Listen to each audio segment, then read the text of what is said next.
আজকে সোমবার সকাল সকাল স্নান করে মহাদেবের মাথায় জল ঢেলে মহাদেবকে একটা সুন্দর আকন্দ ফুলের মালা পরিয়ে নিলাম। এই মালাটা আমি বানিয়েছি আমাদের বাড়ির গাছের ফুল দিয়ে। মহাদেবকে কখনোই ওই স্নানের জলে বসিয়ে রাখতে নেই, এতে বাস্তুদোষ লাগে।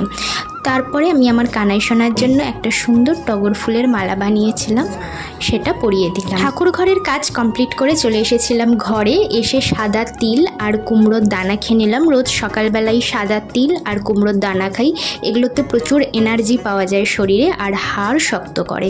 তোমরাও রোজ এগুলো খেতে পারো, এগুলো শরীরের জন্য খুব ভালো। তারপরে রান্না বসিয়ে দিয়েছিলাম। রান্না বান্না কমপ্লিট করে চলে গেছিলাম ওপরের ঘরটা পরিষ্কার করতে। এটা লিভিং রুম, ওপরের এই লিভিংটাই পরিষ্কার করতে প্রথমে ঝাড় দিয়ে নিয়ে তারপরে মুছে নিলাম। এত গরম লাগছিল তার জন্য আরেকবার স্নান করে চলে গেলাম ঠাকুর ঘরে গোপালের দুপুরের সেবা দেব। আজকের কানাই সোনাকে স্নান করাবো, তার জন্য জলের মধ্যে একটু ফুলের পাপড়ি, বেসন আর লেবু নিয়েছিলাম। গরমের চোটে না কানাই সোনার গায়ে